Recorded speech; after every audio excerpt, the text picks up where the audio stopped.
بسم اللہ الرحمن الرحیم۔ داستان ایمان فروشوں کی اس کا نیا چیپٹر ایوینا جب عائشہ بنی پیش خدمت ہے۔ یہ نئی ویڈیو ایک تاریخی ویڈیو غور سے دیکھنے اور سننے کے لائق ہے۔ تمام سامعین سے گزارش ہے کہ ویڈیو کو لائک ضرور کریں اور بیل آئیکن کو بھی پریس کر دیں، چینل کو سبسکرائب کریں تاکہ ہر نئی آنے والی ویڈیو آپ کو وقت پر ملتی رہے۔ 1172 عیسوی کا دوسرا مہینہ گزر رہا تھا۔ شوبک کا قلعہ تو سر ہو چکا تھا، لیکن شہر میں ابھی بد نظمی اور افراتفری تھی۔ عیسائی اپنے کنبوں سمیت وہاں سے بھاگنے کی کوشش کر رہے تھے، کچھ بھاگ بھی گئے تھے۔ انہیں ڈر یہ محسوس ہو رہا تھا کہ جس طرح انہوں نے شوبک کے مسلمان باشندوں پر ظلم و تشدد روا رکھا تھا، اسی طرح اب مسلمان ان کا جینا حرام کر دیں گے۔ اس انتقامی کارروائی سے وہ اتنے خوفزدہ ہوئے کہ انہوں نے جب اپنی فوج کو قلعے سے بھاگتے سلطان ایوبی کے تیر اندازوں کے تیروں سے مرتے اور ہتھیار ڈالتے دیکھا تو بال بچوں کو لے کر گھروں سے نکلنے لگے۔ مسلمان سپاہ نے انہیں جانے نہیں دیا تھا۔ سالاروں اور کمانداروں نے اپنے طور پر حکم دے دیا تھا کہ شہر سے کسی شہری کو کہیں نہ جانے دیا جائے۔ چنانچہ سپاہی بھاگنے والے عیسائیوں کو ریگستان کے دور دراز راستوں، گوشوں اور ٹیلوں کے علاقوں سے روک روک کر واپس بھیج رہے تھے۔ یہ لوگ دراصل اپنے اور اپنے حکمرانوں کے گناہوں کی سزا سے بھاگ رہے تھے۔ انہوں نے یہاں کے مسلمانوں کو کیڑے مکوڑے بنا رکھا تھا۔ مسلمانوں کا کیمپ اس کا منہ بولتا ثبوت تھا۔ سلطان ایوبی کو اس کیمپ کا علم تھا۔ وہ شوبک میں داخل ہوتے ہی اس کیمپ میں پہنچا تھا۔ ایک اندازے کے مطابق وہاں 2000 کے قریب مسلمان قید تھے۔ یہ 2000 لاشیں تھیں۔ ان سے مویشیوں کی طرح کام لیا جاتا تھا، ان سے غلاظت تک اٹھوائی جاتی تھی۔ ان میں بہت سے ایسے بھی تھے جو یہاں جوانی میں لائے گئے تھے اور بوڑھے ہو چلے تھے۔ وہ بھول گئے تھے کہ وہ انسان ہیں۔ ان میں پہلی لڑائیوں کے جنگی قیدی بھی تھے، اور ان میں ان بد نصیبوں کی تعداد زیادہ تھی جنہیں صلیبیوں نے قافلوں سے اور شہر سے پکڑ کر کیمپ میں ڈالا تھا۔ یہ امیر کبیر تاجر تھے یا خوبصورت لڑکیوں کے باپ تھے۔ ان سے دولت، مال اور لڑکیاں چھین لی گئی تھی۔ ان میں شہر کے وہ مسلمان بھی تھے جن کے خلاف یہ الزام تھا کہ وہ سلطنت اسلامیہ کے وفادار اور صلیب کے دشمن تھے۔ شہر میں جو مسلمان رہتے تھے وہ نماز اور قرآن گھروں میں چھپ چھپ کر پڑھتے تھے، وہ بھی اس طرح کی آواز باہر نہ جائے۔ وہ معمولی حیثیت کے عیسائیوں کو بھی جھک کر سلام کرتے تھے۔ اپنی جوان بیٹیوں کو تو وہ پردے میں رکھتے ہی تھے، اپنی معصوم بچیوں کو بھی وہ باہر نہیں نکلنے دیتے تھے۔ عیسائی خوبصورت بچیوں کو اغوا کر لیتے تھے۔ سلطان ایوبی نے جب ان 2000 زندہ لاشوں کو دیکھا تو اس کے آنسو نکل آئے۔ اس نے کہا تھا، ان مظلوموں کو آزاد کرانے کے لیے میں پوری کی پوری سلطنت اسلامیہ کو داؤ پر لگا سکتا ہوں۔ اس نے ان کی غذا اور ان کی صحت کے لیے فوری احکامات جاری کر دیے تھے اور کہا تھا کہ ابھی انہیں اسی جگہ رکھا جائے اور انہیں بستر مہیا کیے جائیں۔ اس کے پاس ابھی ان کی کہانیاں سننے کے لیے وقت نہیں تھا۔ اسے ابھی باہر کی کیفیت کو قابو میں لانا تھا۔ باہر کا یہ عالم تھا کہ جنگ ابھی جاری تھی، جس کی نوعیت کھلی جنگ کی سی نہیں تھی۔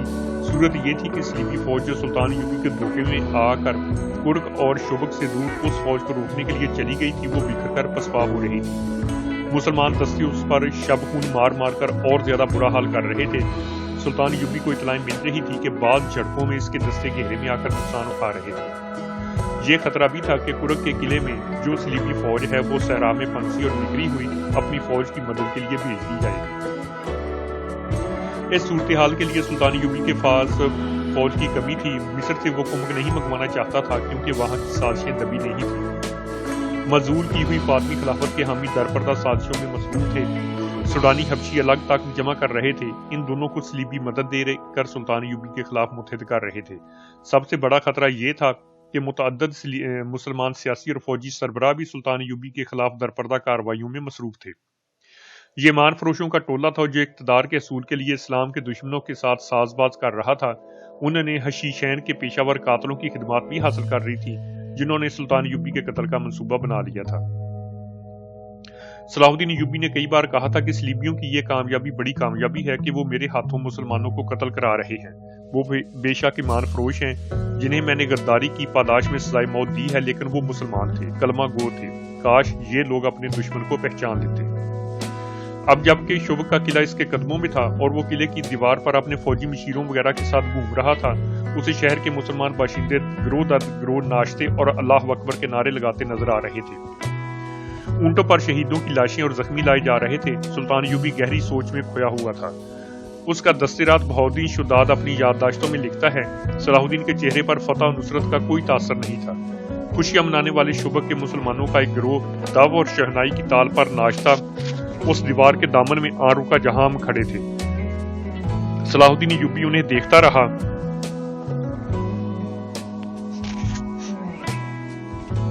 لوگ اسے دیکھ کر پاگلوں کی طرح ناچنے لگے۔ ایوبی کے ہونٹوں پر مسکراہٹ تک نہ آئی۔ اس نے ان لوگوں کے لیے ہاتھ تک نہیں ہلایا، بس دیکھ رہا تھا۔ گروہ میں سے کسی نے بلند آواز سے کہا، صلاح الدین بن نجم الدین ایوب، تم شوبک کے مسلمانوں کے لیے پیغمبر بن کر اترے ہو۔ وہ لوگ عربی نسل کے تھے، ایک دوسرے کو باپ کے نام سے پہچانتے اور پکارتے تھے، اس لیے ان میں بیشتر صلاح الدین ایوبی کو بن ایوب یا بن نجم کہتے تھے۔ سلطان ایوبی کرد نسل سے تھا۔ ناچنے والوں میں سے کسی نے نعرہ لگایا، کرد کے بچے، ہم تیری پیغمبری کو سجدہ کرتے ہیں۔ صلاح الدین ایوبی یک لخت بیدار ہو گیا، تڑپ کر بولا، انہیں کہو مجھے گناہگار نہ کریں، میں پیغمبروں کا غلام ہوں، سجدے کے لائق صرف اللہ کی ذات ہے۔ میں نے سلطان کے ایک محافظ سے کہا، بھاگ کر جاؤ اور ان لوگوں سے کہو کہ ایسے نعرے نہ لگائیں، آرام سے کہنا، ان کا دل نہ دکھانا، انہیں ناچنے دو، انہیں گانے دو، انہوں نے جہنم سے نجات حاصل کی ہے، میری زندگی ان لوگوں کی خوشیوں کے لیے وقف ہے۔ وہ اور کچھ نہیں کہہ سکا کیونکہ اس کی آواز بھرا گئی تھی۔ یہ جذبات کا غلبہ تھا، اس نے منہ پھیر لیا، وہ ہم سب سے اپنے آنسو چھپا رہا تھا۔ کچھ دیر بعد اس نے ہم سب کی طرف دیکھا اور کہا، ہم ابھی فلسطین کی دہلیز پر پہنچے ہیں، ہماری منزل بہت دور ہے، ہمیں شمال میں وہاں تک جانا ہے جہاں سے بحر روم کا ساحل گھوم کر مغرب کو جاتا ہے۔ ہمیں سرزمین عرب سے آخری صلیبی کو دھکیل کر بحر روم میں ڈبونا ہے۔ وہیں سلطان ایوبی نے اپنے متعلقہ مشیر کو حکم دیا کہ کسی سارے شہر میں منادی کرا دو، کہو کوئی غیر مسلم اس خوف سے شہر سے نہ بھاگے کہ مسلمان انہیں پریشان کریں گے۔ کسی کو کسی مسلمان فوجی یا شہری سے کوئی تکلیف پہنچے تو وہ قلعے کے دروازے پر شکایت کرے، اس کا ازالہ کیا جائے گا۔ اس نے زور دے کر کہا کہ ہم کسی کے لیے تکلیف اور مصیبت کا نہیں، پیار اور محبت کا پیغام لے کر آئے ہیں۔ اگر کسی نے اسلامی حکومت کے خلاف کوئی بات یا حرکت کی تو اسے اسلامی قانون کے تحت سزا دی جائے گی جو بہت سخت ہوگی، اور یاد رکھو کہ اسلامی قانون سے نہ کوئی غیر مسلم بچ سکتا ہے نہ مسلمان۔ اس کے ساتھ ہی اس نے حکم دیا کہ شہر میں اگر کوئی صلیبی، فوجی یا جاسوس چھپا ہوا ہے یا اسے کسی نے اپنے گھر میں پناہ دے رکھی ہے تو وہ فوراً اپنے آپ کو مسلمان فوج کے حوالے کر دے۔ سلطان ایوبی کی فوج قلعے کی ایک دیوار توڑ کر اندر گئی تھی۔ اس نے حکم دے رکھا تھا کہ قلعے کے اس حصے پر فوراً قبضہ کیا جائے جہاں صلیبیوں کے محکمہ جاسوسی کا مرکز تھا۔ اس کے جاسوسوں نے اسے اس مرکز کے متعلق بہت سی معلومات دی تھی اور رہنمائی بھی کی تھی، مگر صلیبی اتنے ناڑی نہیں تھے۔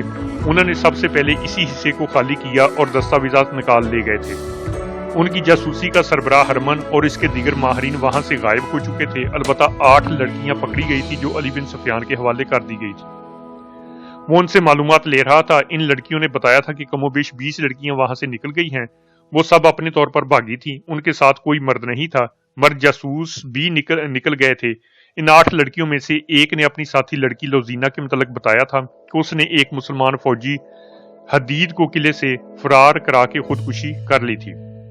شوبک میں امن اور شہری انتظامات بحال کرنے کی سرگرمیاں تھیں اور کرک میں شوبک پر حملے اور اسے سلطان ایوبی سے چھڑانے کی اسکیمیں بن رہی تھیں، لیکن صلیبی حملے کے لیے اتنی جلدی تیار نہیں ہو سکتے تھے جتنا وہ سمجھتے تھے۔ ان کے سامنے پہلا سوال تو یہ تھا کہ ان کے عالم جاسوس نے بڑی پکی اطلاع دی تھی کہ سلطان ایوبی کرک پر حملہ کرے گا۔ اس کی فوجیں کرک کی طرف آ رہی تھی۔ ان کے قاہرہ کے جاسوسوں نے بھی ناقابل تردید اطلاعیں دی تھیں کہ سلطان ایوبی کی فوج کرک پر حملہ کرے گی، جس کی کمان وہ خود کرے گا، مگر آدھے راستے سے اس کی فوجوں نے رخ بدل دیا اور ایسی چالیں چلیں کہ صلیبی فوج جو مسلمانوں کو روکنے کے لیے گئی تھی شب خونوں کی زد میں آ گئی اور سلطان ایوبی نے کرک سے اتنی زیادہ دور شوبک پر حملہ کر دیا۔ یہ سوال ایک کانفرنس میں پیش کیا گیا تھا جس میں صلیبی فوج کے اعلیٰ افسر اور صلیبی حکمران موجود تھے۔ ان کے محکمہ جاسوسی کا سربراہ جرمن نژاد ہرمن اور عالم جاسوس جسے سلطان ایوبی نے قاہرہ سے گرفتار کر کے رہا کر دیا تھا ملزموں کی حیثیت سے کانفرنس میں پیش کیے گئے۔ عالم جاسوس شوبک کے قلعے سے بھاگنے میں کامیاب ہو گیا تھا۔ اسے کانفرنس میں ہتھ کڑیوں میں پیش کیا گیا تھا۔ اس پر الزام یہ تھا کہ اس نے غلط اطلاع دے کر مسلمانوں کو فائدہ پہنچایا اور ان کی فتح کا باعث بنا ہے۔ اس نے ایک بار پھر بیان دیا کہ اسے یہ اطلاع کس طرح ملی تھی کہ سلطان ایوبی کرک پر حملہ کرے گا۔ اس نے یہ بھی کہا کہ اگر اس کی اطلاع میں کوئی شک تھا تو متعلقہ محکمے کو اس کے مطابق عمل نہیں کرنا چاہیے تھا۔ اس کے اس بیان پر ہرمن سے پوچھا گیا کہ اس نے جاسوسی کے ماہر کی حیثیت سے کیوں تسلیم کر لیا تھا کہ اس جاسوس کی لائی ہوئی اطلاع بالکل درست ہے۔ مجھے ضمن میں بہت کچھ کہنا ہے، ہرمن نے کہا۔ میں یہ دعویٰ کر سکتا ہوں کہ میں جاسوسی اور سراغ رسانی کا ماہر ہوں، مگر کئی مواقع ایسے ہیں جن میں میری مہارت اور میرے جاسوسوں کی محنت اور قربانی کو نظر انداز کیا گیا۔ اس کا نتیجہ یہ ہوا کہ میری مہارت فوج کی مرکزی کمان کے حکم یا کسی بادشاہ کے حکم کی نظر ہو گئی۔ اس کانفرنس میں 3 حکمران موجود ہیں اور ان کی متحدہ کمان کے اعلیٰ کمانڈر بھی موجود ہیں، اور جب کہ ہم اتنی بڑی شکست سے دوچار ہوئے ہیں جس میں شوبک جیسا قلعہ ہاتھ سے نکل گیا ہے، اس کے ساتھ میلوں وسیع علاقے پر مسلمانوں کا قبضہ ہو گیا ہے، سال بھر کی رسد اور دیگر ساز و سامان دشمن کے ہاتھ لگا ہے اور شوبک کی پوری آبادی مسلمانوں کی غلام ہو گئی ہے۔ میں آپ کی خامیاں اور اہم کمنا حرکتیں آپ کے سامنے رکھنا اپنا فرض سمجھتا ہوں، اور میں آپ سب کو بصد احترام یاد دلاتا ہوں کہ ہم نے سلیب پر حلف اٹھایا ہے کہ سلیب کے وقار کے لیے اپنا آپ قربان کر دیں گے۔ اگر آپ میں سے کسی کے ذاتی وقار کو ٹھیس پہنچے تو اسے سلیب کا وقار پیش نظر رکھنا چاہیے۔ ہرمن کی حیثیت ایسی تھی، کونارڈ، گے آف لوزینان اور شاہ اگسٹس جیسے خود سر بادشاہ بھی اس کی بات رد کرنے کی جرت نہیں کرتے تھے۔ جاسوسی کا تمام تر نظام اس کے ہاتھ میں تھا، ان میں تباہ کار جاسوس بھی تھے۔ ہرمن کسی بھی حکمران کو خفیہ طریقے سے قتل کرانے کی ہمت اور اہلیت رکھتا تھا۔ اسے اجازت دے دی گئی کہ وہ اپنا تجزیہ پیش کرے۔ میں یہ سمجھنے سے قاصر ہوں کہ دشمن کے راز معلوم کرنے کے لیے اور اس کی کردار کشی کے لیے صرف لڑکیوں پر کیوں بھروسہ کیا جا رہا ہے، اس نے پوچھا۔ اس لیے کہ عورت انسان کی بہت بڑی کمزوری ہے، کسی حکمران نے کہا۔ کردار کشی کا بہترین ذریعہ عورت ہے، خواہ وہ تحریر میں ہو یا گوشت پوست کی صورت میں ہو۔ کیا تم اس سے انکار کر سکتے ہو کہ عرب میں بہت سے مسلمان عمرہ، قلعہ داروں اور وزراء کو ہم نے عورت کے ہاتھوں اپنا غلام بنا لیا ہے؟ لیکن آپ یہ نہیں سوچ رہے کہ اس وقت مسلمانوں کی حکومت فوج کے ہاتھ میں ہے۔ ہرمن نے کہا، ان کا خلیفہ اپنا حکم نہیں منوا سکتا، فوجی امور میں اس کا کوئی عمل دخل نہیں۔ صلاح الدین ایوبی کی مصر میں حیثیت ایک گورنر کی ہے، لیکن اس نے وہاں کے خلیفہ کو معزول کر دیا ہے۔ ادھر نور الدین زنگی ہے جس کی حیثیت ایک سالار اور وزیر کی ہے، لیکن جنگی امور میں سے بغداد کے خلیفہ سے حکم اور اجازت لینے کی کوئی ضرورت نہیں۔ لہٰذا یہ پیش نظر رکھیے کہ آپ نے چند ایک امیروں، وزیروں اور قلعہ داروں کو ہاتھوں میں لے لیا ہے تو ان کی حیثیت چند ایک غداروں کی ہے۔ وہ آپ کو اپنے ملک کا ایک انچ علاقہ بھی نہیں دے سکتے۔ اسلامی سلطنت کے اصل حکمران فوجی ہیں۔ نور الدین زنگی اور سلطان صلاح الدین ایوبی نے اپنی فوجوں کی تربیت ایسی کی ہے کہ آپ لڑکیوں سے اس فوج کا کردار خراب نہیں کر سکتے اور نہ ہی کر سکے ہیں۔ اس فوج کے لیے شراب پینا سنگین جرم ہے۔ اسلام میں ہر کسی کے لیے شراب حرام ہے۔ اس پابندی کا اثر یہ ہے کہ مسلمان فوجی ہو یا شہری، وہ اپنے ہوش ٹھکانے رکھتا ہے۔ اگر صلاح الدین ایوبی شراب کا عادی ہوتا تو آج مصر ہمارا ہوتا ہے اور صلاح الدین ایوبی شوبک کے قلعے کا فاتح نہ ہوتا بلکہ اس قلعے میں ہمارا قیدی ہوتا۔ ہرمن، ایک کمانڈر نے اسے ٹوک کر کہا، اپنی بات لڑکیوں تک رکھو، ہمارے پاس مسلمانوں کے اوصاف سننے کے لیے وقت نہیں ہے۔ میں یہ کہنا چاہتا ہوں، ہرمن نے کہا، کہ جاسوسی کے لیے لڑکیوں کا استعمال ناکام ہو چکا ہے۔ گزشتہ 2 برسوں میں ہم نے بڑی قیمتی لڑکیاں مصر میں بھیج کر مسلمان فوجیوں کے ہاتھوں مروا چکے ہیں۔ لڑکی کے معاملے میں یہ بھی یاد رکھیے کہ عورت ذات جذباتی ہوتی ہے۔ آپ لڑکیوں کو کتنی سخت ٹریننگ کیوں نہ دیں، وہ مردوں کی طرح پتھر نہیں بن سکتی۔ ہم انہیں خطروں میں پھینک دیتے ہیں۔ خطرہ بہرحال خطرہ ہوتا ہے اور دل و دماغ پر اثر کرتا ہے۔ بعض اوقات حالات بہت ہی بگڑ جاتے ہیں۔ ان حالات میں مسلمان فوجی ہماری لڑکیوں کو تفریح کا ذریعہ بنانے کی بجائے انہیں پناہ میں لے لیتے ہیں اور ان کے جسم اپنے اوپر حرام کر لیتے ہیں۔ لڑکیاں جذبات سے مغلوب ہو کے رہ جاتی ہیں۔ حال ہی میں ہماری ایک لڑکی کو صلاح الدین ایوبی کے کمانڈر نے ڈاکوؤں سے بچایا اور زخمی ہو گئی۔ لڑکی اسے شوبک میں لے آئی۔ ہم نے اسے مسلمانوں کے کیمپ میں پھینک دیا۔ لڑکی نے اسے ہماری فوج کے ایک افسر کی وردی پہنا کر قلعے سے نکال دیا، اسے گھوڑا بھی دیا۔ میں نے لڑکی کو پکڑ لیا۔ لڑکی نے زہر کھا کر خودکشی کر لی۔ اس نے سزا کے خوف سے خودکشی نہیں کی تھی۔ میں نے محسوس کر لیا تھا کہ وہ گناہ گار ہے اور اپنے جسم کو دھوکے کے لیے استعمال کر رہی ہے۔ یہ احساس اتنا شدید تھا کہ اس نے زہر پی لیا۔ لڑکیوں کے خلاف میں ایک دلیل اور بھی دینا چاہتا ہوں۔ ہمارے پاس جو جاسوس لڑکیاں ہیں، ان میں زیادہ تعداد ان کی ہے جنہیں ہم نے بچپن میں مسلمانوں کے قافلوں سے یا ان کے گھروں سے اغوا کرایا تھا۔ انہیں ہم نے اپنا مذہب دیا اور اپنی ٹریننگ دی۔ وہ جوان ہوئی اور اپنا بچپن اور اپنی اصلیت بھول گئیں۔ انہیں یاد بھی نہ رہا کہ وہ مسلمانوں کی بیٹیاں ہیں، مگر ہم نے ان کے صرف نام بدلے، ان کا مذہب اور ان کا کردار بدلا، ان کے خون کو نہ بدل سکے۔ میں انسانی نفسیات کو سمجھتا ہوں، لیکن یہ میرا تجربہ ہے کہ مسلمان کی نفسیات دوسرے مذاہب کے انسانوں سے مختلف ہے۔ یہ لڑکیاں جب کسی مسلمان کے سامنے جاتی ہیں تو جیسے انہیں اچانک یاد آ جاتا ہے کہ ان کی رگوں میں بھی مسلمان باپ کا خون ہے۔ مسلمان کے خون سے اس کا مذہب نکلتا نہیں۔ تم یہ کہنا چاہتے ہو کہ کسی لڑکی کو جاسوسی کے لیے نہ بھیجا جائے؟ ایک کماندار نے اس سے پوچھا۔ کسی ایسی لڑکی کو نہ بھیجا جائے جو کسی مسلمان کے گھر پیدا ہوئی تھی، ہرمن نے جواب دیا۔ اگر آپ لڑکیوں کو میرے محکمے سے نکال ہی دیں تو سلیب کے لیے بہتر رہے گا۔ آپ مسلمان عمرہ کے حرموں میں لڑکیاں بھیجتے رہیں، آپ انہیں پھانس سکتے ہیں، وہ آسانی سے آپ کے ہاتھ آ جاتے ہیں کیونکہ انہوں نے میدان جنگ نہیں دیکھا، ان کی تلوار ہماری تلوار سے نہیں ٹکرائی، ہمیں ان کی صرف فوج پہچانتی ہے، دشمن کو صرف فوج جانتی ہے، اس لیے وہ ہمارے جانسے میں نہیں آ سکتی۔ سلیبیوں کا شاہ اگسٹس انتہا درجے کا شیطان فطرت حکمران تھا جو اسلام کی دشمنی کو عبادت سمجھتا تھا۔ اس نے کہا، ہرمن تمہاری نگاہ محدود ہے، تم صرف صلاح الدین اور نور الدین کو دیکھ رہے ہو، ہم اسلام کو دیکھ رہے ہیں، ہمیں اس مذہب کی بے خونی کرنی ہے، اس کے لیے کردار کشی اور نظریات میں شکوک پیدا کرنا لازمی ہے۔ مسلمانوں میں ایسی تہذیب رائج کرو جس میں کشش ہو، ضروری نہیں کہ ہم اپنا مقصد اپنی زندگی میں حاصل کر لیں، ہم یہ کام اپنی اگلی نسل کے سپرد کر دیں گے، کچھ کامیابی وہ حاصل کرے گی اور یہ مہم اس سے اگلی نسل ہاتھ میں لے لے گی، پھر ایک دور ایسا آ ہی جائے گا جب اسلام کا نام و نشان نہیں رہے گا۔ اگر اسلام زندہ رہا بھی تو یہ مذہب کسی اور صلاح الدین ایوبی اور نور الدین زنگی کو جنم نہیں دے گا۔ میں وثوق سے کہتا ہوں کہ مذہب مسلمانوں کا اپنا ہوگا، لیکن یہ مذہب ہماری تہذیب میں رنگا ہوا ہوگا۔ ہرمن، آج سے 100 سال بعد نظر رکھو، فتح اور شکست عارضی واقعات ہیں، ہم شبک پر دوبارہ قبضہ کر لیں گے۔ تم مصر میں سازشوں کو مضبوط کرو، فاطمیوں اور سوڈانی حبشیوں کو مدد دو، حشیشین کو استعمال کرو۔